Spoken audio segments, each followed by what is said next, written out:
ladies and gentlemen. My name is Paul Allen with the Cinema Asylum podcast. I am joined by my fellow hosts for this interview, John Thompson, Matthew Walker, and we are interviewing Eddie Deezen. Eddie, how are you doing today? Great. How are you, Paul? I am doing excellent. We are very excited to talk to you and Very excited. get to know a little bit more about your work and other general things as well. Like I'll just jump right into it with my first question. Sure. So I heard that you are a massive Beatles fan. Yes, the world's biggest Beatles fan. Ask me any Beatles trivia. Go ahead, I dare you. No, I love the Beatles. I've loved them since I was a kid. I remember seeing them on the Ed Sullivan Show. I remember when they came to America. I clearly remember it Friday. We were talking about them. I remember saying one of them was named George Harrison. It's also clear in my mind. I remember going to see A Hard Day's Night. I remember watching them on the Ed Sullivan Show, and I've loved them ever since. I just love everything about him. I don't like Yoko Ono. That would be the only thing. But everything else about him I love. Well, it's funny that you mentioned trivia because my question was actually going to be geared towards a trivia thing that you either ran or do you still run the trivia on your website? No, I don't have that anymore. I think my Uncle Leo had that, but I don't do that anymore. I'm not running that anymore. I don't know if it's still in existence. But yeah, I used to have the world's toughest Beatles quiz. I think I could stump the Beatles on that quiz. I could stump Paul or Ringo. They were some of my really, I mean, I know a lot of really weird Beatles trivia, weird esoteric stuff. Mm-hmm. And is it true, like, nobody ever was able to pass that trivia? Yeah, nobody ever won the money. It was $100. I could have made it $10,000 or $20,000. Nobody would ever get it. Man, that's nuts. I'm usually pretty good at trivia, but I don't think I would do very well with Beatles trivia for some reason. Me neither. Yeah, well, what's your subjects? What are you into?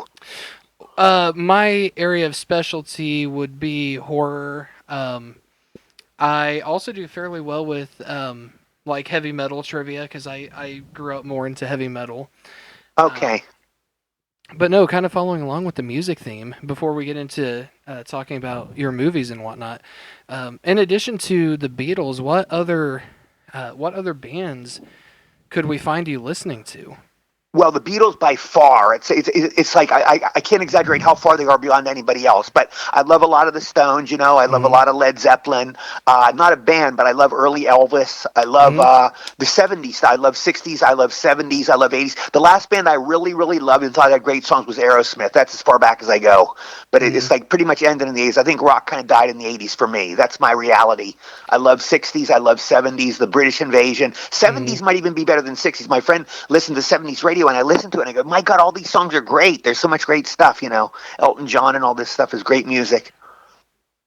Oh, absolutely. And I fully agree. I think that like that was the peak of music for me. Yeah. It doesn't matter what genre you could give me. 80s is where it was the best, in my opinion. Yeah, and then stuff came in, rap came in, and horrible stuff came in that just ruined. You know, everybody's got their own taste. It's all subjective. But for me, that's true. It just there was like this renaissance in those years, and it just ended. For instance, movies. We're going to talk movies. Yeah. Or now TV, I don't watch that much anymore.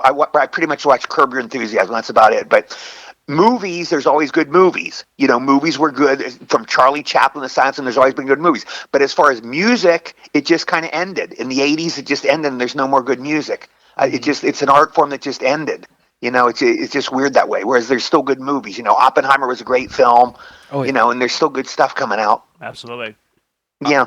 I feel like I'm sorry. What's your friend's name? We have John Thompson here. I think he's the one that you might have heard speaking up a little bit.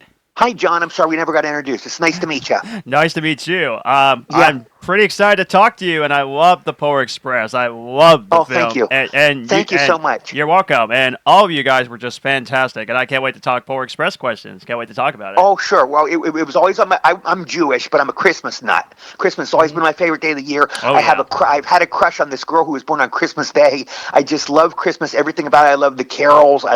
We saw Die Hard the other day, and Steve and I were rocking out the Christmas connection. I love Christmas, everything about it. And I always wanted to do a Christmas film. It was on my bucket list. Now, I swear to God, Tom Hanks is my favorite star, and my favorite director is Bob Zemeckis. So this was like winning the lottery for me. Everything fell into place, and it turned into a beautiful film. It turned out to be a great film. Now, I guess, well, we can talk about it whenever we want, but I'll tell you the whole Polar Express story. I'll tell you a lot of stories about it, but please, you do the questions.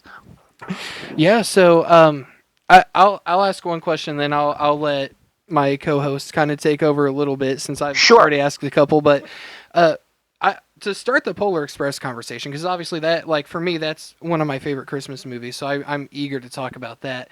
Thank you. So how did you fall into that role? Like, how did that role fall in your lap? Okay, we're talking about the Beatles. We were just talking Beatles. The best film I ever did, I don't know if you saw it, but it was a 1978 film called I Want to Hold Your Hand. Mm-hmm. It's about us kids going to see the Beatles on the Ed Sullivan Show, 7 kids. This was the first film Steven Spielberg ever produced, and it was the first film ever directed by Bob Zemeckis. Mm-hmm. Now, we did this film. It turned out great, but it tanked at the box office. It just didn't do good. The fans didn't go. For some reason, at that time, first of all, there were no star names in the movie. We were all pretty much unknown. And also, at that time, the big Beatles renaissance hadn't happened. The Beatles split in 69, 70, and the film was made in 77, came out in 78. And the big Beatles movement that happened since John, unfortunately, passed away didn't exist then. So there wasn't the big thing. They were sold the Beatles, but it kind of died out. And then when John, the tragedy happened with John, the big thing happened. It's never ended from then. The Beatles, tidal wave has been going since then. But anyway, to answer your question, Bob Zemeckis did that movie. Now, Bob wrote me into the Polar Express. The book, The Polar Express by Chris Van Allsburg, I'm not in. My character, Know-It-All, is not in that book. Bob completely wrote a new character for me called Know-It-All, and he wrote me into the movie. So that's how I got into the movie. I didn't have to audition or anything. I went in. I think I went in and talked to Bob. It was like a formality, and he told me about it, motion capture and all this stuff. And then the first day on the set, I didn't even know. He's showing me, he goes, we're going to do this thing called motion capture, and he showed it to me how we looked. It was kind of a weird cartoon. It was the first motion capture film I ever done. Yeah. And I said, that sounds kind of like Tom Hanks. And it was freaking Tom Hanks. So there's like 100 of us lined up on that first day, all of us around there. Tom Hanks comes bouncing in. He comes to me first, so he picks me out. He shakes my hand. Hi, Eddie, I'm Tom.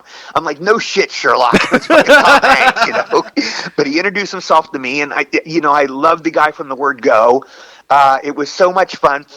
The process on Polar Express was the weirdest filming I've ever had. Every day it was me, Tom, Nona Gay, who's the hero girl. Yeah. She's Marvin Gaye's daughter, by the way, and Peter Scolari, who was with Tom and bosom buddies. I had done a film with Peter called The Rosebud Beach Hotel years ago, and he was the sweetest guy in the world. I loved him. Like so many people, sadly, he died when I was in the hospital last year. So many people I love. I was in the hospital pretty much for the last 2 years before this year, and Peter passed away. But every day, the four of us we'd put on scuba diving suits. We'd get a scuba cap glued to our head. They would take a marker and mark 150 marks on our face. Then they glue 150 of these electronic dots to our face. I swear to God. It's like these weird, dots, those ice cream things. They were like these little dots they glue to our face. And we all had these dots on our face, and we're in scuba suits, and that's how we performed. Now, we would do the scene. We'd act out the scene. Hey, do you know what kind of train this is? Well, do you? We'd act that scene. Then they had 4 kids. They had a little kid, me, a kid, Tom, a kid, Nona, and a kid, Peter. The kids would act out the same scene. We would act the scene out with our arms and legs, and you could see us acting it out. Then kids would act out the same scene. I swear to God, as weird as it sounds. Then somehow they morphed us into kids' bodies. They kept mine and Nona's voice, but another kid they dubbed in Tom's voice as the kid, right. And for some reason they dubbed in Peter's voice. Of the 4 kids, there's Tom the hero boy, then Peter's the lonely boy, Nona's the hero girl, and I'm Know-It-All. Only Nona and I, our voices are with the kids. Tom and Peter's not in it. Peter's voice is not in the movie at all. Tom took like 6 different characters. Tom is Santa Claus. Tom is the hobo on the train. Tom is, different characters. I forget what else he is, but he's like 6 different characters. He's Santa Claus. He's like the weird guy with the puppets, I know who you are. He's like that sinister guy. He does like 6 different voices in it. And that's how we did it. If that makes sense. Yeah, that's amazing because it was a weird process. We did it for 11 weeks. It was a bizarre process. Makeup took forever. We were on there, and to glue the dots on us was a very intricate process. It took forever, to do it. But that's how we did it, and they did it with the little kids too. The little kids had dots on their face, and they were in these little scuba outfits too. Yeah, that was actually going to be one of my questions was about that process because as you pointed out, this was the first, motion capture film. Like this Right. had not been really done before. So yeah.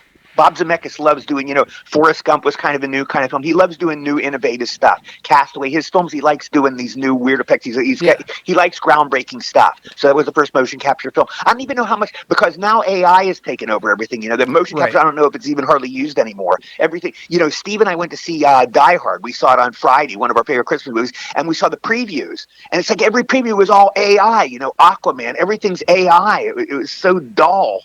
I don't, you know what I mean? It's such a horrible age we live in that way. You want to see a great movie, you want to see great movies with these great stars. You want to see them act.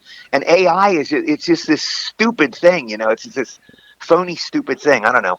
Mm-hmm. Yeah, I fully agree. Like, this is going to be a spoiler for the listeners. My favorite movie of the year is Oppenheimer, and it really didn't use same here. AI. That's how I feel, Paul. Oppenheimer is my favorite movie of the year. I thought it was a great movie. Yeah.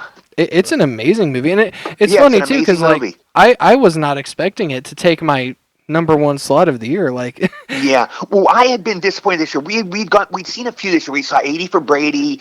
We saw that Killers of the Flower Moon. Killers of the Flower Moon. I fell asleep more than I've ever fallen asleep in a movie. I fell asleep. I swear to God, I'm not kidding. 8 or 10 times. The first 2 hours, I kept nodding off. Oh no! Now, maybe I was tired, but I kept going and I kept falling asleep, and it ended all right. It was an all right film. It was about a 5, Yeah. But Oppenheimer, I thought, was really a good film. The guy was great. It was a great study of a man, and the what must have gone through this poor guy's head, he's this genius and he created this thing, and the implications that he's the first man in history that invented this thing that could destroy the human race. What must have been that like, when he went to bed at night? What must this poor tortured guy have gone through, Oh yeah. But I think he's a shoo-in to win the Oscar. He was great. I think it'll win the Oscar. And I enjoyed it. It was a bit long, but I went to the bathroom like 2 times, I think. But it was a great movie. I could see Oppenheimer getting several Oscars this year. Yeah, absolutely. Yeah, so I'm going to turn it over to my co-host, Matthew Walker. Oh, hi, Matthew. Hi. I had actually... So there's 3 of you. There's 4 of us, actually. Dylan's sitting over there in the corner. Okay, who, Dylan? Yeah. Oh, hi, Dylan. Hi, Eddie. It's a pleasure hearing you talk about everything. I gotta say. Thank you. Yeah, please feel free to ask me anything. So obviously you've done a lot of animated series. You've done Pink Panther and What's New Scooby-Doo are the 2 that I'm asking about. What was it like jumping into pre-established franchises with big legacies behind them? Well, Scooby-Doo was there were some of the original guys. Casey Kasem was the nicest guy in the world. He was an original. Frank Welker, I think I think Frank is still around. He's the nicest guy in the world. I love Frank. Mindy Cohn, I loved. I'd done a Facts of Life, and I knew Mindy from years ago. And the other girl was, what was her name? I think Gray was her name. She was a lovely girl. I'm sorry? Gray Delisle, I believe. They were a wonderful cast, and they were directed by a lady named Colette Sunderman, who is my favorite animation director. She's a genius. She's the best. I always call her the Steven Spielberg of animation. She did all, that great era of Cartoon Network in the in the 90s, where they had Dexter's Lab and Johnny Bravo and Powerpuff Girls. She directed all those shows. She's just the best. I love Colette, so that was a pleasure. And the Significant Scooby-Doo, I'll be honest with you, I didn't watch. I remember it was on when I was a kid. It was a popular show, but I never really watched it. I remember seeing it on TV, but I would flip the channel, so I wasn't really intimidated by something like that. But it was just it was a beautiful experience. It was fun. Cartoon Network was a great place to be. Everybody at Cartoon Network was nice. It was a great time to be in animation. It was a joyous time. Yeah, there was tons of good animation at that point. The 90s and early 2000s was Yeah, they were funny. And you look at the shows now, they're not that funny. You look at them now, they're not that funny anymore. Yeah, that's true. That's true. Yeah, I definitely preferred the old cartoons back in the 80s, 90s through 2000. There were some great times. Yeah. What are the odds we prefer the music and television of the 90s and 80s? Exactly. We're all reactionaries. I was born in the 90s, man. I'm sorry? I was born in the 90s, man. I love the 90s. Oh, seriously? Oh, my God, you kid, you. It's your birthday. What's funny is this is actually, whenever we get to the main episode, it is his birthday episode. Oh, really? It's your birthday today? My birthday is December 20th, so this is kind of an early birthday present, the fact that we get to talk to you. It's really cool. Oh, thank you. I would sing "Happy Birthday" like Marilyn Monroe for you, but whatever. We'd be taken off the air. Well, thank you. But yeah, I was going to ask you about Tom Hanks, who I absolutely love. Yeah. He's one of my favorite actors. What was it like working with director Robert Zemeckis and Tom Hanks in The Polar Express? What was it like? Well, Tom is the greatest guy in the world. I have many Tom Hanks stories. I'll just tell you, when I was telling Denise, the lady I live with, is a great lady. She cooked us Thanksgiving dinner tonight. She was out of town visiting her family, so she cooked it. We missed Thanksgiving with her, and she's a great cook, and she cooked us Thanksgiving dinner tonight. And I was telling her this Tom Hanks story. When I was growing up there, do you guys know the show? This goes back, because I was born in 1957. I'm 66. I'm an old man compared to you guys. But there was a show called Captain Kangaroo. Do you know that show? Yes. I've heard of it. Never heard of it. It was a kiddie show. Anyway, I was on the set one day, and it was the day Captain Kangaroo died. Bob Keeshan actually passed away. He was 90 or whatever, and he died. And I was bummed out in makeup.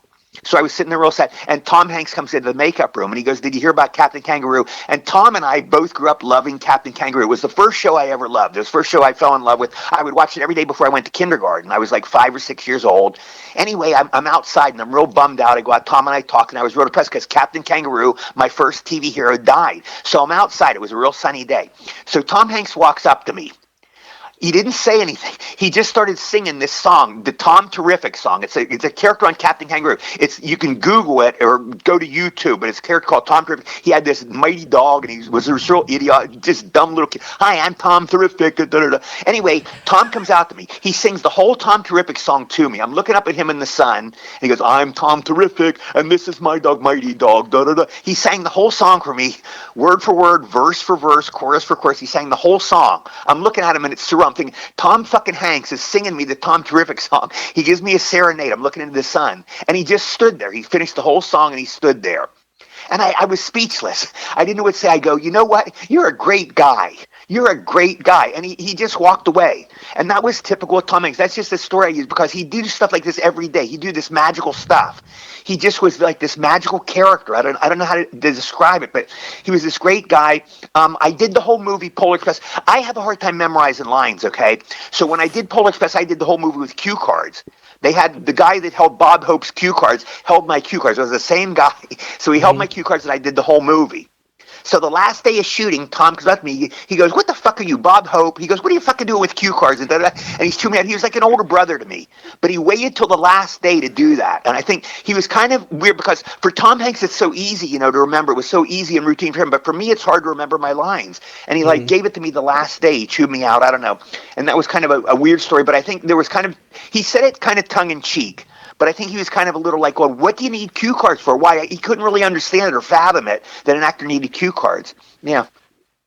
Every day on the set, I would go in, and I realized I could ask Tom Hanks anything I want. And we'd go in, and we'd talk about anything under the sun. We'd just talk. One day he comes up, and he goes, what do you think was the biggest ripoff in Oscar history? And I don't know. I couldn't think of an answer. He goes, "How about Cary Grant not winning a fucking Oscar?" He goes, "I can't believe fucking Cary Grant never got an Oscar." And he'd just say stuff like this out of the clear blue sky. He'd come up and say that stuff every day, weird stuff like that. And he's just very off the cuff guy. One day, my last line in Polar Express, my last line in the movie.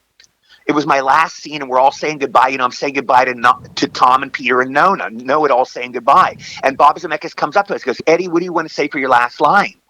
And I couldn't think of anything. I go, "God, I don't know, Bob. I can't think of it." And then Tom goes, "How about it's the thought that counts?" And Tom made up that line. He gave me the line. That's how nice of a guy is. He gave me the line. It was a perfect line. They're saying goodbye, and they go, da-da-da, and I go, "Well, it's the thought that counts. Well, see ya." And that was my last line movie. Know-It-All had kind of, all the characters in the movie go through a metamorphosis. And Know-It-All was, at the beginning, he's a total asshole. He's like this jerk kid. Yeah. And then at the end, he kind of turns a little more human. He learned a lot about loving friends, and he grew a little bit. And he goes, "Well, it's a thought that counts." Know-It-All would never said that at the beginning of the movie. But at the end of the movie, after what they'd all been through together, he says that, he loves the guys, and he says it's the thought that counts. At the beginning, "I want all these presents. Give me all these presents." And he kind of groaned, and Tom gave me that line. It was the perfect line. That was Tom Hanks. He had a brilliant mind, and he was a very giving guy to give another actor a line like that. And he gave me that line. Yeah, that is a great story, and I still can't believe even years later that Tom Hanks is still acting, and he's still got it. He's He's still unbelievable at got what he it. Yeah, he's does. the great. He has more of my favorite movies than anybody. So Mine from too. Forrest Gump to today's the anniversary of the Green Mile. The Green Mile came out Yes. today. Love that Michael one. Clark Duncan's birthday today, and I love that movie. What was I have like 5 films, Thomas, that just blow me away. And not counting Polar Express. Polar Express, I'm so proud to be with him in. And yeah, he's just. I think he's the greatest actor ever. I love him so much. I And say I left exactly out the his same my other thing. favorite actor. I'm sorry. I say exactly the same thing. I first think he's the Yeah, number one yeah. greatest actor ever. Yeah, he's the modern day Jimmy Stewart. He's kind of like the everyman. There's something intrinsically likable about it. He can never really play a villain like Jimmy Stewart because he's such an intrinsically lovable, likable guy. Oh yeah. And you can never really believe Jimmy Stewart could be an evil guy or a criminal. And you can't really believe it about Tom Hanks. He could never really play a bad guy. He's just such a great, nice guy, and it shows through. Yeah, I can't see Tom Hanks play a bad guy. Yeah, I just I couldn't see can't. it. I can't see that. Yeah, yeah. Yeah. So, kind of keeping with the Polar Express topic. So I read a very interesting theory, and I'm curious to get your thoughts on this theory. This now I'm quoting it from IMDb. It talks about that some of the viewers speculate that the conductor actually time traveled, and they're saying they believe that he is actually the older version of the hero boy. That's interesting. Never heard that one. That's kind of like the Grease one where they believe Olivia died, that Sandy died, and they're flying off to heaven at the end. It's, I guess that's a fan thing. It's a thing. Everybody's entitled to their opinion. I never heard that one. I don't know. You have to ask Chris Van Allsburg what went through his mind. Chris Van Allsburg wrote it. It's his thing. So I don't know. I only met him at the premiere. He was a nice guy. Yeah, I found that interesting. I always love reading fan theories. Yeah, yeah. So I was kind of curious about that. Oh, I want to tell you one last theory about the Polar theory. I'm sorry. One last story about the Polar Express premiere. This is a true story. The Polar Express premiere was at Mann's Chinese Theater. It was November 10th, 2004. It was 19 years ago. My mom came out. I invited all my friends. We went there, and I was so excited. I'm in this film with Tom Hanks and all. Anyway, we saw it on screen. I'd never actually seen us on screen, how we looked. And the movie started playing. Chris Van Allsburg sitting in front of me, and Bob was there. And they started playing, and I couldn't believe it. I thought we looked terrible. I thought, this is the worst thing I've ever seen. I'm not good at premieres, let me tell you, Paul. I'm not good at premieres. For some reason, I don't do good at premieres. I always freak out, but I didn't like it. So about halfway into the movie, I walked out. I said, I'm going to take a walk. My girlfriend is there. My mom's there. My best friend is there. And they said, where did Eddie go? And she goes, he's taking a walk. It's a premiere of his movie. He's taking a walk. But anyway, I literally walked out of the theater. I got on a bus and took the bus home. This is how crazy it was. I was overwhelmed by how bad it looked. So I'm on the bus. I was literally crying. This is a true story. I was actually crying. This sounds like it's right out of a movie, but this really did happen. This is one of those, it's too crazy to be believed. But I'm on the bus, and this African-American guy comes over to me. He goes, why are you crying, son? He was this older guy, and I go, I was in this movie called The Polar Express, and it's terrible. I had all these hopes for it. And this guy goes, no, The Polar Express. He goes, I heard it's a good movie. I heard it's a great movie. For some reason, this guy's viewpoint turned me around. I stopped crying. I felt better. I got off the bus. I took the bus back, and I went back to the theater. But that guy turned my whole viewpoint around. Anyway, I was a little bummed out. We had the party, and we ate, da-da-da. Anyway, later, about a couple days later, I went with my friend Tommy to Universal Studios, and we were going to see Polar Express. And this is another weird thing. A guy from Playtone Productions, his name is Gary Gessman. He's one of the producers of the Polar Express. He happened to be at Universal City with me and Tommy. And he goes, we were getting their tickets. He goes, what are you doing? He goes, we're going to see the Polar Express. I wanted to see it on the screen again to get another look at it. And he said, I'm going to pay for you. So he paid. Tommy and I got in, and I watched the Polar Express again. I saw it in a new unit at a time. I watched the whole film through.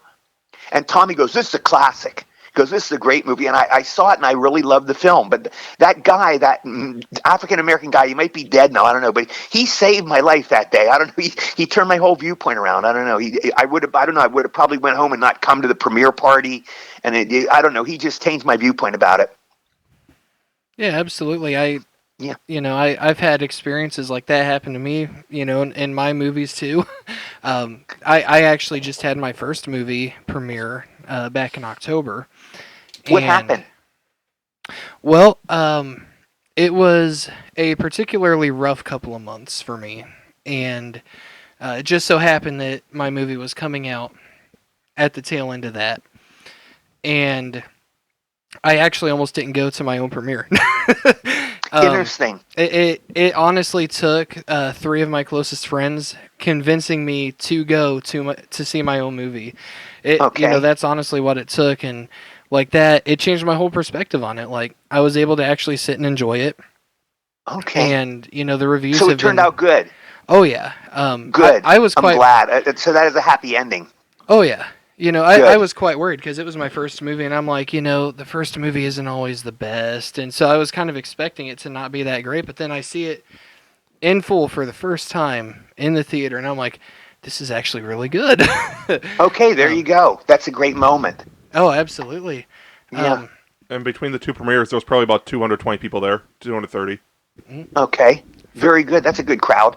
Oh yeah. So, yeah. Do either of you have any other questions you want to get into? I don't have anything else. Yeah, I definitely have one. So you definitely see plenty of great movies, which there's definitely no doubt about that. And I personally think that 2023 has been a fantastic year for movies, and there's been other years of movies that's considered like the greatest years like of all time in terms of films. In your opinion, what is the movie that you walked out on and said, that was the worst movie I've ever seen? Okay, I can answer that. My record, I've walked out on some movies if they're bad. This is a true story. There's one movie with Meryl Streep. It's called The French Lieutenant's Woman.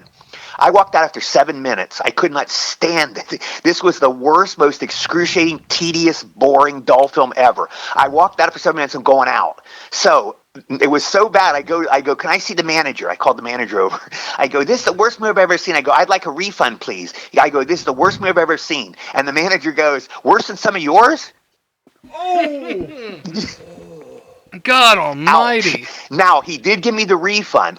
This was at the time. This was like, I think, in the 80s. But at that time, I don't know if it's still a rule. If you walk out in a movie within the first half hour, they will give you a refund. That's how they used to do it. I don't know if they still do it. But that's what they told me. But that was my record, 7 minutes, and that was the worst movie I've ever walked out on. Wow. Gosh, I think that tops any burn I've ever been given. Oh my that Lord, was have a burn, mercy! right? I'm going to offer a contrast to John's question. Has there, or rather, what movies have you seen that you walked out of them, after credits and everything, and you're like, I wish that I was in that?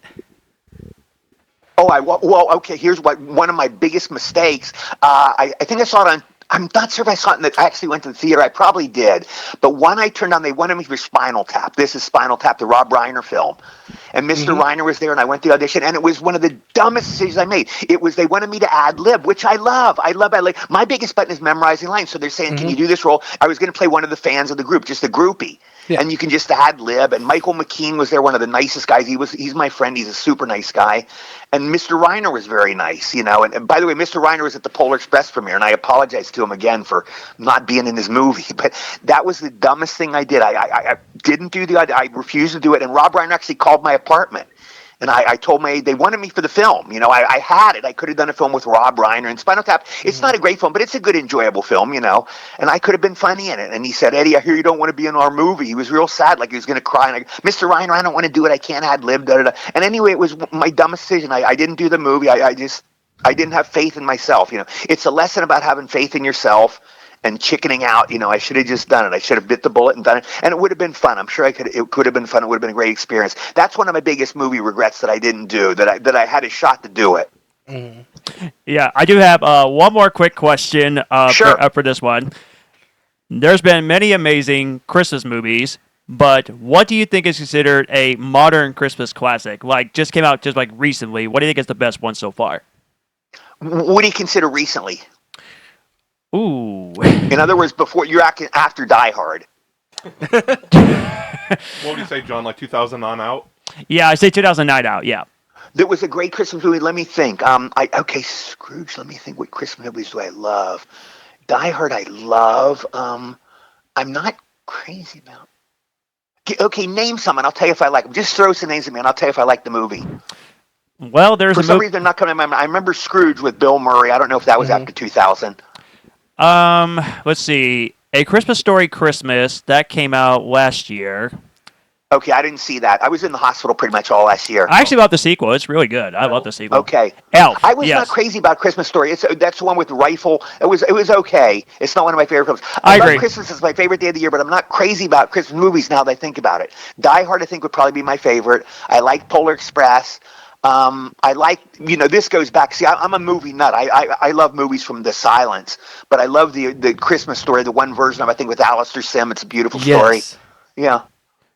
Yeah, I would say Elf is the modern Christmas classic that I absolutely love. That's like my favorite Christmas movie.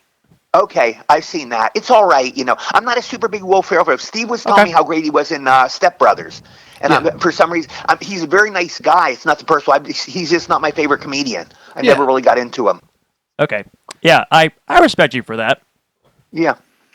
So I have one more question on my end, and I think that I think that's it. Yeah. I think the other boys are out of questions now. Yeah. Okay. So kind of going back to memorizing lines, that is actually something I struggle with as well.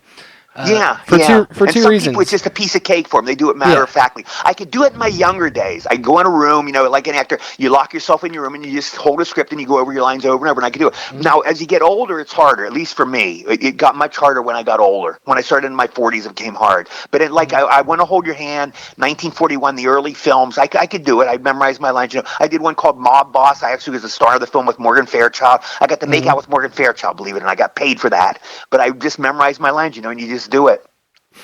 Yeah, so for me it's a challenge because I actually have dyslexia and I also have a very long history of concussions. So for other actors, a history of what? I'm sorry. Concussions. Oh, I'm so sorry. Yeah, Matthew's hit me over the head one too many times, I think. Okay, yeah. That's not true. That's not true. Curly Howard had that. I love the Three Stooges. That one of my favorite. My supreme hero. But no, as far as like memorizing lines goes, for other actors out there who may struggle like we do, what advice could you offer them for memorizing lines? Well, here's the thing about it. It's not necessarily advice on that, but I'll answer your question. But voiceovers is the perfect solution. That's why when I started doing voiceovers, I started out on camera, and then I started doing voiceovers like about the late 80s or 90s. I would start doing cartoons. Go, wait a minute. You have a script there, and you get to just read your lines. Go, this is a piece of cake. I could do this for 20 hours. You just sit and read lines. You mess up a take, you just read your lines again. So get into voiceovers. That's a perfect solution.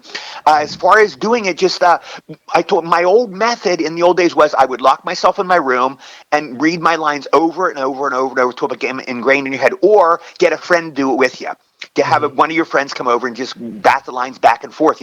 Will you take this role? Maybe take them out to lunch. Say, will you read lines with me? And for a half hour, you do the scene. The good thing about movies are easier than TV because movies, as you know, you only do a scene a day, one or two scenes. A TV series, were always hard for me. Like I did a Magnum PI or a Facts of Life. You have to memorize, a whole half hour's worth or an hour's worth of dialogue, which is much harder.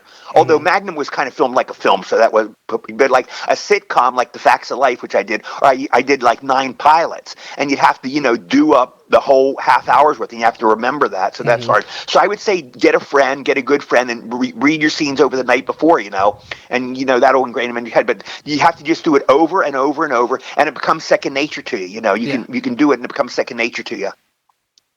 Absolutely.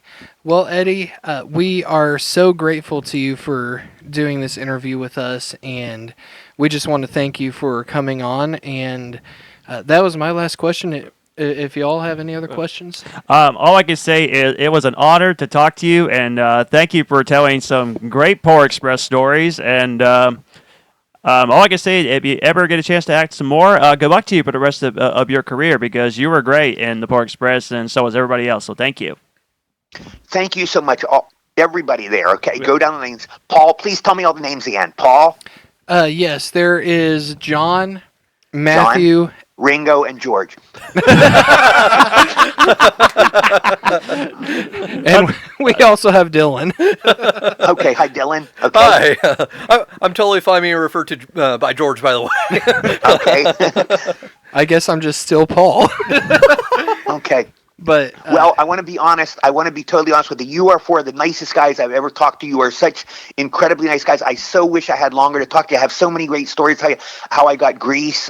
We could only cover basically this was 90% Polar Express. So since it's Christmas, this I guess is the perfect interview. But if you ever want to talk to me again, it'll be my pleasure. Just talk to Steve. You are such great guys. I want to wish you all happy Hanukkah. Have a Merry Christmas. Have a happy holiday season. I hope all your holiday wishes come true and continued success. I hope what is the name of your movie? It is called The First Harvest. The First Harvest. Will it be playing? Will it be playing out here? We're in South Carolina. It is on Vimeo, and I also have DVDs available. Okay. Well, I'd love to see it. If you ever want to send Steve a copy, I'd love to watch it. Oh, absolutely. And I wish you good luck with it. Yeah. Thank you so much. Yes, that's awesome. Yeah, good luck. Good luck to all of you. Yes, God bless. Thank you so much for coming. Sure, it's been my pleasure. Have a great holiday season. Take care. You too, sir. Thank you. You too. Okay, bye. Bye. And thank you, Eddie Deezen. We had a great time talking to you. We hope to talk to you again. Absolutely. Yeah, thank you for listening to a special edition of the Cinema Asylum podcast. We will see you guys later. Have a great Christmas. We